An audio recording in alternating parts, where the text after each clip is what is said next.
Hi everyone, welcome today. I am Hannah, I'm the Head of Marketing and Membership here at the ODI. So thanks for joining us on this chilly Friday afternoon. It's a real pleasure for me to welcome Alexandra Deschamps-Sonsino. Don't worry about it. It's fine. I'll try again later. Alexandra was named on the top 100 influential tech women on Twitter list, amongst many other IoT influential lists, it seems. She's the founder of Goodnight Lamp, which creates connected lamps for global families, friends and families, and is the director of designswarm strategic consultancy working on the Internet of Things. And finally, she is, and not finally, probably there's lots of other things on the list, but Alexandra is the author of the book, Smarter Homes, How Technology Will Change Your Home Life.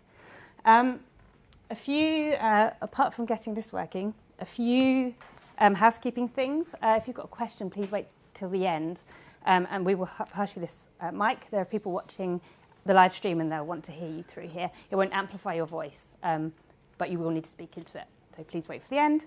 And finally, if you're watching the live stream, please use hashtag ODI Fridays, and we will read out your question. Over to you, Alex. Thanks. I just don't know if I can make this work. I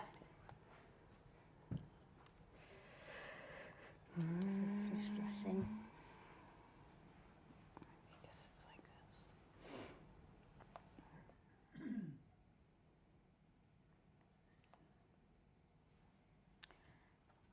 This will be my third AV, interesting AV event this week. I'll pass this along as we go, so you can peruse. Here we are. That should work. Okay, great. Just need to keep it moving. just switch some slides. Yeah. So thank you for being here. Thank you for taking the time on a Friday. I'm sure a lot of you have a lot of things to come back to, so we'll keep this snappy. Thanks, Hannah, for introducing me. I also, there we go. I don't know. A little bit of context about me, very quickly. I was the first UK distributor of the Arduino, which is an education electronics platform, open source software, open source hardware. And that's where I suppose I cut my teeth in the world of trying to make things talk to other things. That culminated in a product called the Goodnight Lamp, which is a family of lamps. You have a big lamp and a little lamp, so you give the little lamps away to anybody around the world. And when you turn the big lamp on, the little ones turn on.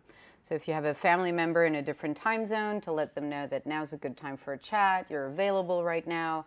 Just a very simple way of sharing presence and availability with family members who might not have Wi-Fi in their homes, might be living in rural areas, or really trying to build a common and easy way of sharing presence.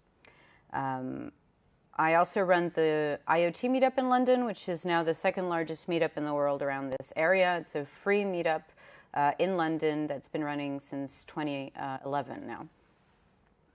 And I've been involved in steering a project called Better IoT, which is trying to lead the way in helping startups make good IoT design actionable, and actionable with one N. Sorry about that. I'm also, as of 2 months ago, head of labs at Bulb. Bulb is a renewable energy company based in East London, and that sells renewable energy to over 850,000 households in the UK now. But what I'll talk about today are some of the thoughts from the book that I have just written and has just been published by A-Press.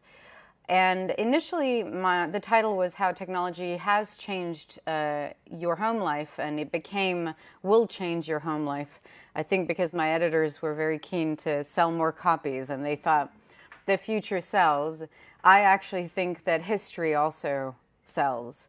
And so I'll share with you a few of the things that I talk about in the book, which I think are important both for technologists to consider, for designers to consider, and also, as we are in the Open Data Institute, for the community around the ODI to consider. I'll start with really a trope, and a common trope, which I think is extremely important to consider and important to think about, which is the home as a system. I think a lot of designers, a lot of technologists will tend to consider the home as a systematically understandable and mathematically understandable space. And I'll show you examples of how that has, that methodology and that thinking has translated over time. The first period of this is really in the late 1800s when science was developing, chemistry, physics, all these areas of our lives were becoming more and more professionalized. A group of people was really looking at the home space and trying to figure out how these emerging scientific areas related to the home. They did so in a number of different ways. A less elegant way, which we still have with us in some parts of the world, is home economics. Home economics is a leftover of that particular period where it emerged as a way of telling either servants or housewives how to run a home. That culminated in this idea of the home being a space for efficiency. Why the word efficiency? Well, Taylorism was happening. Factory floors were becoming part of a space that was designed to be more or less efficient. Time-based studies were being conducted where people were timed for each and every task, and the idea of a workspace being efficient bled into the home. So people, especially in the East Coast of the United States, started doing studies around the home and doing time-based studies around the home, publishing around these topics, sharing their thoughts, sharing their findings. The one that is the most well-known is Christine Fredericks, who started publishing very actively in 1919, but there were communities of people around her, including the people I mentioned on this slide, Charles and Mary Barnard, Georgie and George Boynton, and Mary Pattinson, who turned their own homes into experimental stations, was the word that was often used at the time. And they published pamphlets. They did what I'm doing today, which is lecturing, because literacy at that point was about 70%. So you would go into spaces and talk to them about ideas as opposed to necessarily publish books. But Christine Fredericks published books. One of her books, which was on housekeeping, is the one where this image comes from, which is an image of the most efficient layout for a kitchen. So she started timing herself in her own home, a home that she owned on Long Island in the United States, right outside of New York City. And she figured out the most effective way of running a kitchen. That was not necessarily for a home and a traditional home in the sense that we know it now, which is possibly a couple and children, but it was for a servant and or a housewife that possibly had one servant. If you had one servant, you were sort of in a middle class of sorts. Usually you had two or three if you were doing much better. But this idea that that activity needed to become more efficient was very front of mind. And I don't think that that idea has particularly aged well. The idea of laying out a specific home space for it to be more efficient isn't part and parcel of how we do domestic interior design now, but it is absolutely how we sell products to people still today. We have this idea of efficiency in mind that is a leftover of that world, but we don't necessarily lay things out in a way that is most efficient. Another area that took this idea of a systematically understood home is the Electronics Association of Women, which was a British group of women who started publishing a magazine that is part of the archives at the Institute of Engineers and Technologists in the UK, which is a fantastic archive. And these were women who were interested in electrification. And electrification comes in the early 20th century. It starts to ramp up really in the 20s, and it keeps ramping up all the way to the 50s, weirdly. It took a lot of time. And they published a magazine trying to convince predominantly women who were literate and possibly middle class, had a servant, but were starting to become servantless homes, and people used to qualify and call their books for servantless households. Which is not something we would ever do today. But they were selling the idea of the electric home. And the electric home was a home that had electrification through and through. Wiring had all been redone. Appliances were put in. And lighting was also put in, which was a big sell, and it was a really tremendous change from the reality of people's homes at the time. So amongst other things, they ran a competition, which was the Free Electric House competition. You could sign up, put your name in this competition, or send in your name, and you would either win £2,000 or this entire home made electric. The winner that was announced the month after this competition was announced chose the £2,000. And so even the idea of this whole brand new world that you were going to be able to buy into was so strange and so, in a sense, unappetizing that that's not quite how electrification happened. They learned from this, and a few years later, in 1935, they did not run a competition, but they engaged with a modern architect to build a demonstration home of the electric living in Bristol. And this is a home that people could visit. So they could go and snoop around to see what exactly we meant when we meant electrification in the home. This received 15,000 visitors, which at the time is quite a lot of people taking the train and coming into Bristol to see this home. And this home was in the outskirts of Bristol, so not really in the center of town. So that shows you that they reacted to this idea that maybe this is too much of a hard sell. This idea that I'm going to change my whole life in one go, I'm going to change the way in which I live and embrace all these technologies at once doesn't really work that way. People want to be able to be inspired and buy piecemeal. They don't buy as a whole. This learning doesn't translate over time because people tend to forget the things that they or their peers know. So if we sort of flash forward to 1987, a project in the United States called the Smart House Project is born. It is born out of an event that is run by the British Association of Home Builders, the American Association of Home Builders. They put together an event that's a cross-disciplinary event trying to talk about new connected capabilities in the home, what the early stages of computing and home computing might mean for the home, and how we might rewire our homes to use these computing technologies to live in a completely new way. They run an event, they call it the Smart House event, and 3,000 to 5,000 people attend this event, which for an industry event is quite a large number of people. They see in this a real opportunity, and so they trademark the term smart house. And they sue anybody who uses that term, and this is the U.S., so they're very good at suing people for things. And they really protect the use of that word for quite a long period of time.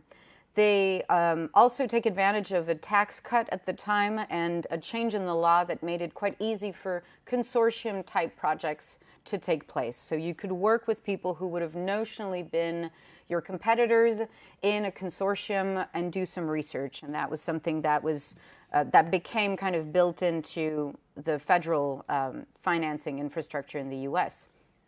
And they decide we're going to build these smart houses, we're going to equip these houses, and we're going to build 10 to 15 across the country and really do some research around what we could be building collaboratively, etc. This sounds very familiar to us from today because EU funding and UK funding really works in those kinds of ways. They build 3 houses before the project dies. For a number of reasons and a number of dynamics in the consortium itself, but there's no real appetite coming out of that particular project beyond the use of the word smart home, because that was the only way in which you weren't going to get sued by these people that had trademarked smart house. So that expression of smart home really emerges in the 90s and not really mentioned before that at all.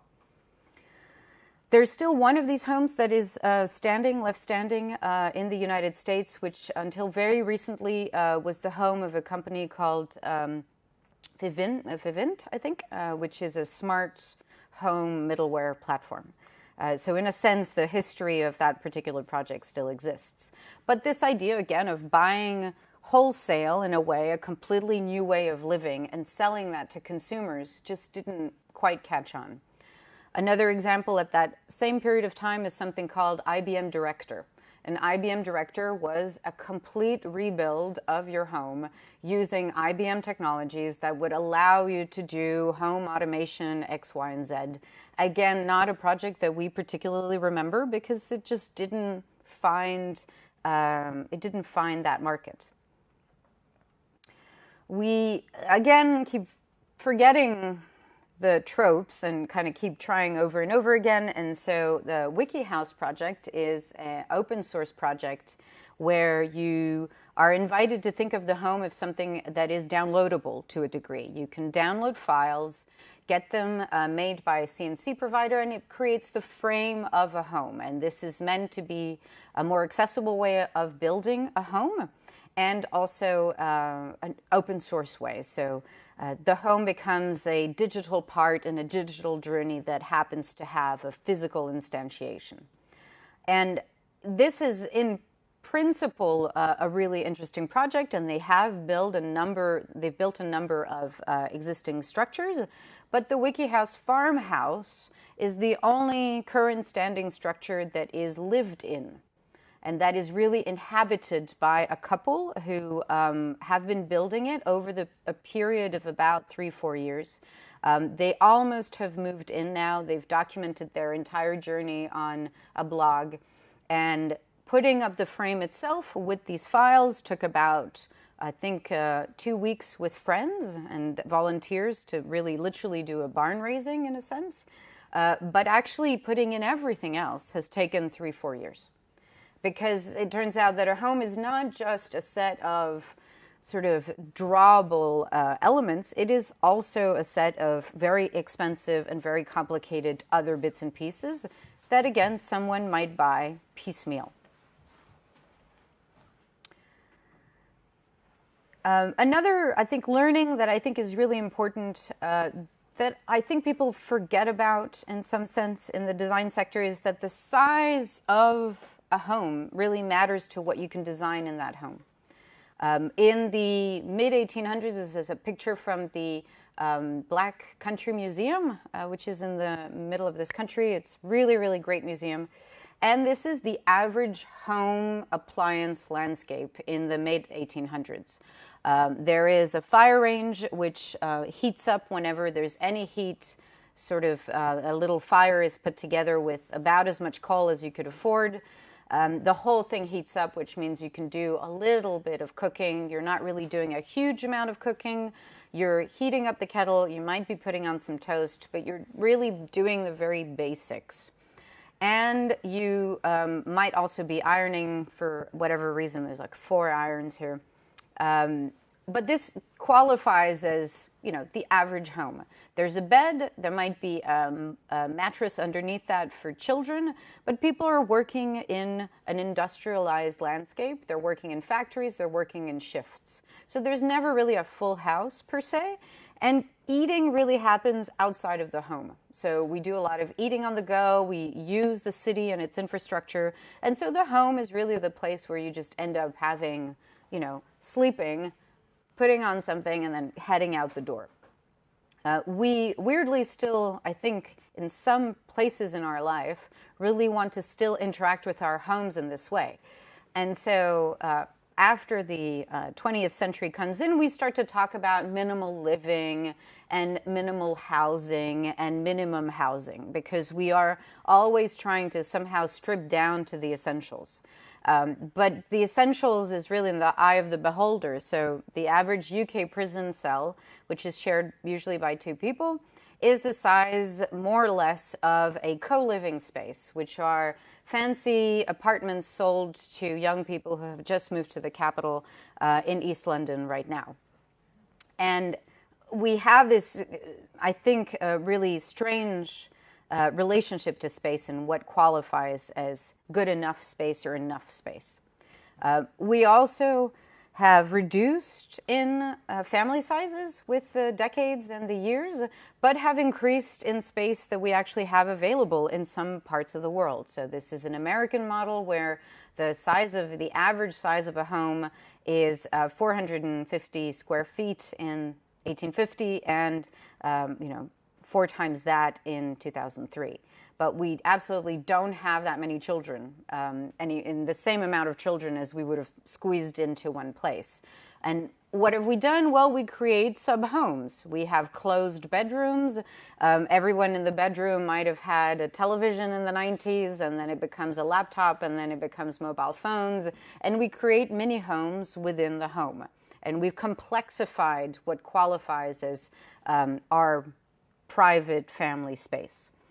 We engage also a lot less with the city and have brought in a lot of city services, and I'll come back to that. What's my time like? Because I feel like I could go on forever. 125. Okay, thank you. And I think that some of the thinking now is not so much to think about minimal amount of space, and especially for the UK context, but an adaptable amount of space. So a project that I led was called The Good Home. One of the people that we worked with was Travis Perkins and Simon Saint, who works at Woods Bagot, which is an architectural firm. And one of the ideas that they shared was the idea of buying the walls of your home, but renting the indoor walls of your home. So as your family grew, as your needs grew, the walls would change and you would change the indoor walls, but the actual complete amount of space that you had available was still the same. Because a child's bedroom can become your office later on, or can become an open plan space when your child has left the house, for example. And so adaptable is something that is much more exciting to people, but minimal less so. I'm going to skip over these things to sort of focus on a key element, which I think also relates to the ODI and what the ODI's work stands for in my mind, which is the idea of privacy. The idea of privacy in the home as being something that is a notion that I think that we really struggle with. We like to think of our homes as private spaces that we are constantly sharing with others. Whether that is sharing on Instagram what we have bought and put in our homes, whether that is sharing on social media or using connected products which are posting online our use of our thermostat, our heating, whatever it might be. We have this back and forth that is really interesting. And to a degree, that is because we ultimately are always seeking to keep up with the Joneses, which is, I discovered an expression that comes out of a comic strip in 1913 to 38, which was really the beginning of industrialization and the idea that what other people are buying are things that we do want to know about. We do want to go into someone's world and someone's private life and go, oh, they bought this thing. That's kind of interesting. And we used to do that very tangibly by visiting each other's homes, going over to dinner in someone's place. And that's less the case now. In 2018, we now invest 10 times more in the refurbishment of our kitchens than we did 10 years ago. But we have people over 50% less than we did 10 years ago.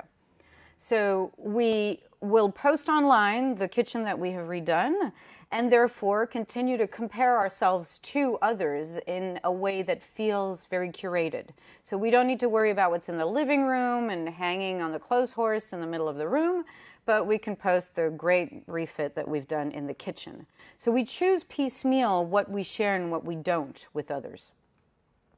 And that is really a story of both an industry that is very keen to keep talking to us, which is the appliance sector, the technology sector at its largest, whether that is ceramic technology, carpet technology, all of these technologies are developing in their own ways. But also we live in an information age where speaking to and comparing ourselves with others is something that we've been doing for a long time. You could blame reality television. The Family was a British show in 1974 that is the first reality TV show in England, and The American Family a year before in the US, following normal people's lives and being able to see a normal person's life was very different than seeing an ad for a 1950s embellished life. And it allowed us to pit ourselves against a more normal setting.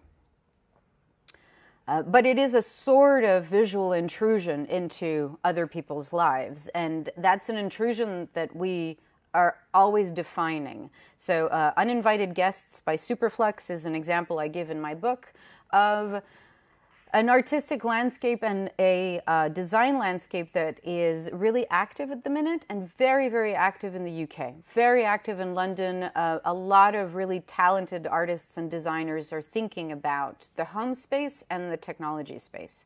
So Uninvited Guest is a short video following the life of an older man who has inherited smart products from his kids. And those products are things that he actually doesn't want to use. And so it's the story of him figuring out ways to keep his kids happy by faking the use of these connected products. It's really worth looking at. But that is his family being somehow incapable of owning up to the fact that their father is really aging and they probably need to visit a bit more often than they do, and compensating with a degree of personal intrusion into his home life. So this cane, for example, is there because he's meant to use it to walk around the block at least 10,000 steps a day, something like that. So what does he do? He gives the cane to a young person who lives in his community and pays him with a can of lager. And so he invents ways for that intrusion to be disrupted because his personal life and the choices that he makes in his own life to a degree has nothing to do with what he wants to communicate to his children, no matter how much they care about him. Another intrusion of that personal life is what is happening in the products that we have, which we're buying for a particular set of reasons, but might end up doing something else entirely. So right now, your home space has been pretty much mapped by Zoopla. If you go to Zoopla, the real estate website of the UK, there are indoor maps of everybody's apartments that as a PDF and as something that someone could easily build some intelligence around. But the granularity doesn't correspond to your life. It's the map of the space. The Roomba, which is a vaguely efficient cleaning vacuum cleaner, automated vacuum cleaner, does that same mapping, but more granularly, because it actually goes around your furniture, around your space, your appliances. And that is data that they are currently looking to sell to Google. So you buy a particular product to do a particular thing, which is clean your floor, and it ends up doing something else entirely in a space that you had deemed private, and you had deemed the purchase of that product to a degree private. And so breaking the barrier of what private and public means is the fact that this data anonymized makes it any more palatable to us. I'm not sure. Another artist who is absolutely fantastic and will have a solo show next year at Tate Britain is Mark Leckey. And Mark Leckey has a project called Green Screen Refrigerator, which is essentially a monologue that a refrigerator goes through, speaking in a refrigerator or a smart fridge voice, speaking to itself and us about its own capabilities, its own level of power, fuel, the things that power it. And I really like this example as an example of the fact that technology is given a voice as opposed to us talking to it. And I think that the reason behind the project is really interesting because it also tells us about how much of technology is, in a sense, happening away from our understanding. We don't read code. We're not going to go and download the firmware behind a piece of connected technology that we own. But he's making that easier by it talking to us through this installation. And of course, it's a piece of art, but you have to think about what happens behind these closed doors of these products and what we can actually understand. I think we understand very little of how these connected experiences work. And that translation is often not done particularly well. Another art project is Wesley Goatley's The Dark Age of Connectionism, which is an Amazon Alexa and I think a Dot talking to themselves based on the amount of noise that you create around them. So in order to make them hush, you have to hush yourself, and you have to try to make as little noise as possible. And I think that's a great provocation to also say every movement that we have now with the phones we own, the cameras that are around us, the devices we're buying in the home, becomes part of data that is being taken on board by a series of third parties. And we don't quite know where any of it goes, but it is part of an emerging domestic landscape of sorts if you've been one of those people that bought those voice assistants. And I wanted to mention chimney because I think that it's I knew that Nigel would be here, and I also think that the landscape of determining what stays in the home and what goes out is absolutely an essential conversation, but a conversation that I'm not sure most people are ready to have. So N-Cube, Data Brick, which is just a little idea that we had as part of the Good Home Project, and Chimney are services and products that are out there to keep your domestic data private and to then decide who you share that data with. Is the average person, the average consumer ready for that conversation, willing to think about information that they might be producing in such a granular way with such a level of control? I don't know, but I think that products are there and services are there and offered right now. And I hope that they do well because I think that they continue to make people think about what is private and what is public. Because ultimately, and this is my last slide, ultimately the government is in a position of helping us mitigate the scenarios that we imagine where there is a loss of privacy at every level, that social media is no longer a safe space. We have this really, I think, expectation that our government and regulatory infrastructure is there to support us. And really the last time you could say that they did that was the Public Health Act of 1866, which made it compulsory for a household in the UK to stop having basically farm animals in front of their homes because they'd taken their farm animals from rural areas into cities. And that was creating all sorts of health and safety issues. But also that they had to take the bathroom indoors because water management and cholera was really a problem and millions of people were dying. It also meant that councils had to offer sewage management and had to somehow build a whole infrastructure there to make our lives safer. And I think that we're there possibly again, thinking about what infrastructure should be offered publicly, should be offered by our boroughs, our councils, the government to protect us in this new landscape. And some laws are being passed in the United States, some laws are being passed in Australia, more and more laws are being passed around security and the Internet of Things. But I think it really is about this, what happens privately, what happens publicly, and how can we protect ourselves. I thank you very, very much for taking the time for lunch, and I'm here for questions.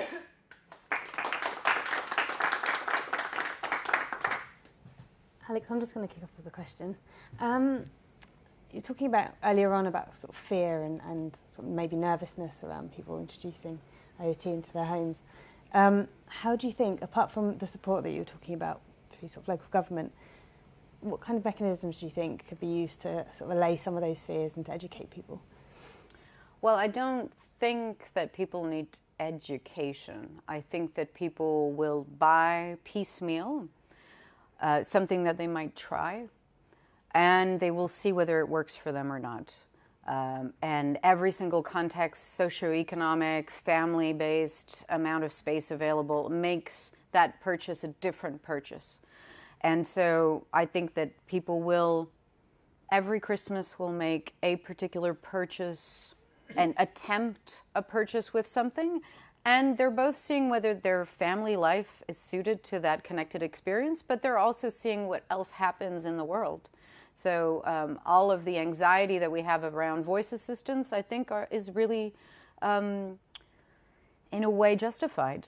And people I know, and you know, early adopters, as it were, some of them have adopted it, and it's great, and the kids use it for all sorts of things, and others had to put it in a drawer after 3 months because it was sort of driving someone in the household crazy. And that difference is really real. You and I don't live in the same ecosystem of home appliances and of furniture at all, even though we might be in vaguely the same age range. And so I don't think that there's a hard and fast rule around how we might talk to people about these things.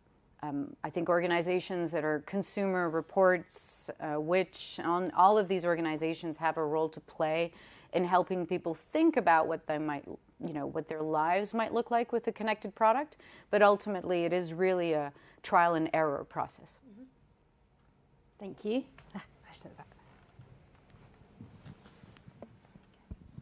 Thank you very much. With your overview of IoT for the home, are you starting to see any companies who are producing products where sort of the privacy angle is actually a competitive parameter that they're trying to emphasize, or is it still early days with that, or are there inklings? I think, well, a few years ago, people were really very interested in selling people a lot of security products, so connected cameras, locks, etc. I think it requires a consumer and a household to have a very particular set of anxieties in order to make that kind of purchase. And so those companies usually tend to pivot their line of products after a little while because it will appeal to a market that is possibly a more rural market, high value housing context, perhaps someone who is, you know, a little bit richer. And that's a market, but it's not a great and huge market. And so security is never really the most appetizing angle to sell a connected experience for people. When interviewed, some of the most, I would say, active consumers of connected home experiences will be asked, so have you got, you know, connected cameras and connected security, this, that, and the other? And they say, no, I just have great insurance.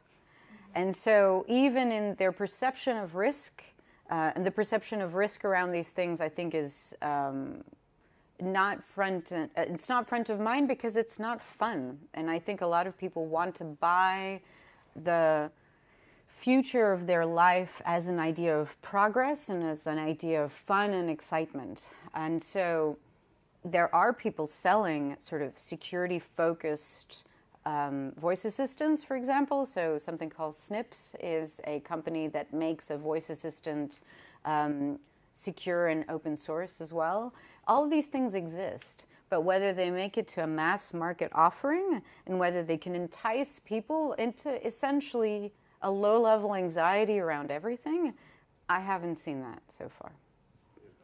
A follow-up question, if I may. Yeah, of course. I was thinking more of not so much about anxiety, but if we have sort of thermostats that are smart thermostats, you have connected toilets, for instance, you have video, everything that's happening. And for instance, you go on holiday, it's not an anxiety to have, but you want to make sure that when you put everything on holiday mode, that information isn't actually being harvested. And so, well, that's a fantastic opportunity to be a burglar with this particular house. So I'm just wondering, you know, in certain other areas, you're finding intermediaries who see a market niche there to say, well, it's time actually to provide some sort of a blanket, some sort of a way of making that data opaque so that if somebody does hack it, they can't say, well, this is absolutely the home that's right for us to visit because everybody's on holiday.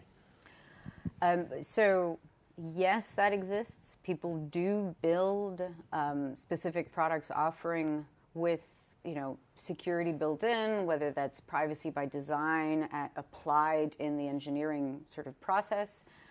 Whether I have seen this as being a differentiator on the market, Not quite, because I think that the amount of technical literacy required from a household would have to be quite high to even understand what that means. And the differentiator on, we really are talking about the John Lewis experience of buying connected products. So if it's not sat next to 3 other things and this one has like a lock on it saying super safe, that world still doesn't quite exist. Retailers still don't quite know what to do with smartness in the mass market. So yes, if you're geeky enough, you will find the solution that makes sure that your data is secure within particular contexts. What I have seen more of are insurance companies who are getting very, very smart about producing offers that cater to a world where someone might have a few devices. And they recognize that that person is probably more technology literate, more interested in some of the granularity around what happens to their data, and therefore they can sell them a particular package of home insurance that caters to that environment. So I've seen more an advanced level of literacy on the insurance sector than I've seen necessarily consumers being that concerned.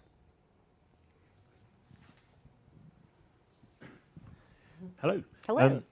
I have a question which you probably know is close to my heart, which is whether the home as a concept needs better definition and protection in law. And we've had the last few years where governments and regulators around the world have identified that personal data has a specific need to be protected, and with GDPR and things, the idea of the person and their data has come to the fore. Tim Berners-Lee is looking at how we have personal data logs and we can take control of it. And I'm very interested in whether the home is becoming an entity that it's generating so much data, both for it, about it, and by it. That does the home need some kind of definition and perhaps regulatory protection in this new data world? Well, the problem is it already has regulatory protection in some sense, which is exemplified very recently by, I'm going to get this completely wrong, so please correct me if you remember the details, but a man who shot another man who was robbing his home, because it's the sanctity of the home in law is enshrined. The problem it represents for us as a society is both that, yes, it's producing a ton of data, but also that we decide what data is meaningful to us. So, for example, if someone owns a voice assistant and is abusive to their partner, the chances are Amazon knows this. Where does this go? This certainly does not go to any, NHS services. Oh, we think this person might be in an abusive relationship, and we're Amazon, and we're going to own that piece because we think that for the public good, what happens indoors is important within a criminal context.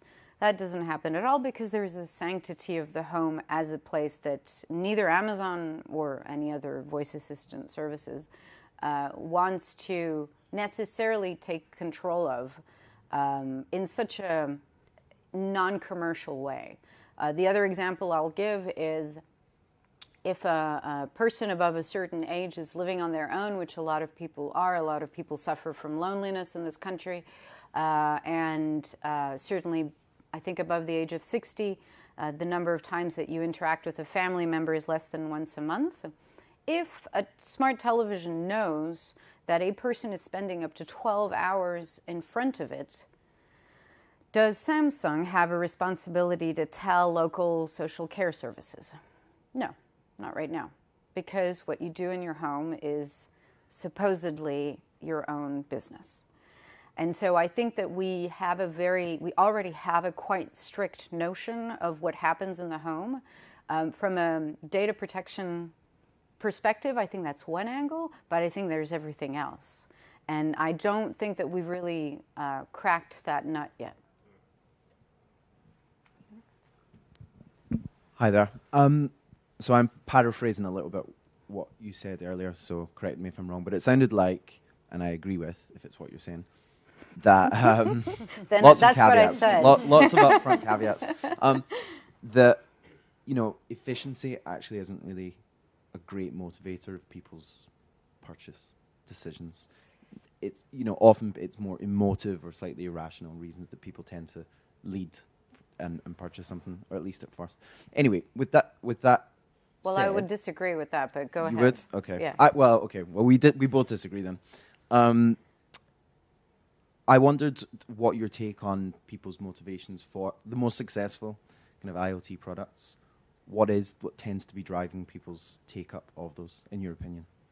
I mean, to go back to your kind of efficiency piece, I think the efficiency that I really question is the idea of and I think the question behind the whole book is there is really no such thing as a smart home, because there is smartness inside your home in small bitty pieces, but this idea of I have a smart home is really fraught. So we have absolutely embraced ideas of efficiency. 99.9% of the products sold to predominantly women that relate to the home space. So Johnson & Johnson's customer base is 90% women. We buy the hell out of everything in order to achieve a certain set of tasks that we feel we need to achieve. What that has done is now that we need to convince people to back away from how much we have embraced this. And an example is some of the warnings that we have created homes that are too clean for our children. And so we have to get them to play in with sand and dirt, etc., because actually we have just gone all the way with cleaning this home space, because that was born out of a world where we were still working in factories and bringing back a whole lot of soot and a whole bunch of other crap. And so we have absolutely embraced ideas of efficiency. Whether that's a good driver in a new and emerging technology world, no. I think fun is predominantly what gets people to buy things. And you could say, if you were a little bit, I would say you're either selling aspirin or chocolate. And so you're selling something that's a real problem solver. I have this problem I need to achieve this particular thing. Or, oh, it's great and I love it. And a lot of people buy IoT as I love it right now. The people who need automation in particular ways are often people with a very, very specific need. And then a market is built up off of the back of those people. So voice assistants, for example, takes, the last 40 years of accessibility research around speech-to-text and text-to-speech technologies, which anybody with a vocal disability will have been using for the last 30 years. But you develop it for someone who has a need, and then you sell it as a fun, exciting thing for the rest of the market. So the ads in the underground at the minute for Amazon's Alexa are all about controlling music. Nobody needs specifically to control music with their voice, but, it sounds fun. I'm going to buy it because it's 69 pounds or whatever it is. So I think that efficiency is a driver. I don't think it's the only driver. And I think most IoT now is middle class, slightly affluent person who has enough disposable income to screw around with how their lighting is controlled, their energy is controlled, the things around them are controlled. But it's not necessarily a mass market thing yet. I had a discussion earlier today. From the numbers I know of, 27 million Alexas were sold so far-ish. 27 million iPhones were sold in 1 week. So we're very far away from a mass market habit around any new technology in the home space. And that 27 million of connected assistants is, of course, much higher than anything else that's happened, whether that's connected thermostats, connected light bulbs, etc. Thanks.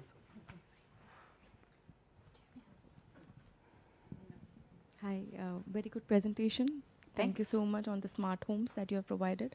In one of your slides, you had mentioned about domestic data and open data.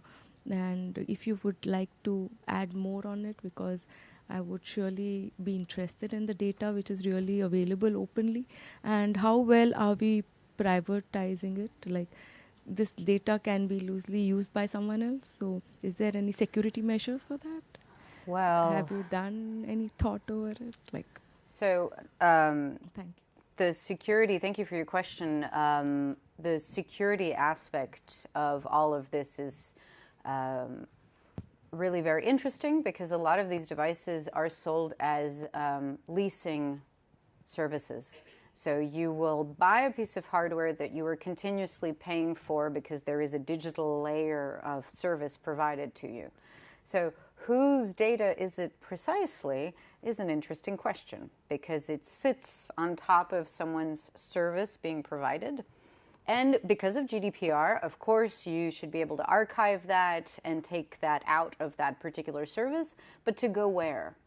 So the interoperability of, let's say, you buy a particular thermostat and you change smart thermostat companies and you'd like to move over your data to that new thermostat, that world doesn't quite yet exist. We barely have account management for thermostats right now. The leading companies will make you start an account with an email address, and you can't add anybody to that particular account. So God forbid you should be living with more than yourself in your home. You have to share that account name and password with your loved ones for them to use the same app. It's sort of bizarre and ridiculous. So you're talking about siloed pieces of data that exist across multiple devices. The fact that they're not particularly connected doesn't bother me particularly. I know it bothers some because, again, we don't have a very systematic way of living. So the if this then that of all of this is, I think, still a hypothesis rather than a reality. But if we do want to live in a world where more open source technologies are used, that's really difficult. And for the only reason that if you're a young company, you're a startup in the world of connected products, you will never be able to necessarily secure the hardware from an intellectual property perspective, because patenting physical designs is not a thing anymore. Your product will be copied by someone else very, very easily with just small changes. And so you put all the value of your company on the data. And so open sourcing that requires you to somehow have a business model where you are making money in a very abstract way, and you need to own nothing, which, you know, a charity might be in a position of doing, a nonprofit might be in a position of doing, things that are privately financed in a really odd way might be, but the average commercial company can't. And so that is a really interesting challenge, I think, for anything that is open within the home space. The other element, of course, is how do you speak to a household around their data being anonymized and used for someone else? Who is the someone else and how do they benefit is not, again, a conversation that we've been having with people particularly. So those are some of the challenges, I think. I think we have time for one more really quick question. Do you have your hand up? Yeah. Not sure if it's quick, but it's definitely connected to what you just said, which is, have you seen any trend in actually people wanting to use the data to make better decisions? So, for example, a person could be empowered to understand better how they consume energy in their homes, or take decisions about things they use or don't use and how they use that, because that's when all these things around threats and fears of data actually becomes an opportunity where people actually are empowered to then operate in a much better way. Yeah, better for who is a very interesting one, which is in the context of energy, and I now work in an energy company. Energy efficiency is a very weird and abstract thing to speak to someone about, because unless their bills represent above a certain threshold of their disposable income, we don't care about our energy at all. It represents a small thing that comes out of our account on direct debit, and it's absolutely not in the landscape of things that we're trying to make more efficient or more use of. But if we're in fuel poverty, then it's a really, really big thing, and it's a big expense, and it represents a big point of crisis. If you're a family and you really struggle to pay your energy bills, you're going to really care about what happens, but do you then have the disposable income to buy a connected product to help you do that? No. So it's this limbo space, especially the energy space, is a limbo space when it comes to how much people really do care. A few years ago, I was involved in building a product on top of a energy display. And this is an energy display that would sit in your home, tell you how much energy was being spent in pounds as well as kilowatt per hour. People found it interesting for 2 weeks, and then it just became another thing in the house that sits there in the corner that you ignore. So the driver for people really changes depending on how they're doing financially, who they are, and what they care about. People who are deeply interested in the energy spend of their kettle are not representative of the average household, sadly. So yes, there is a sort of opportunity, but you really have to question then who that opportunity is there for and who will benefit from supporting someone who is in fuel poverty. You know, do you want people to commercially benefit from someone's energy crisis, in a sense? Difficult. Sorry, so I'm afraid we're going to have to wrap up now because it's the time, but I'm sure, will you be around afterwards, Alexandra, to take questions? Excellent. Thank you to everyone for sharing your questions. This was our last lunchtime lecture of 2018. Please join us next year. We'll have a whole new schedule of events. Please check on our website. And please join me to thank Alexandra again one last time. Thank you. Thank you.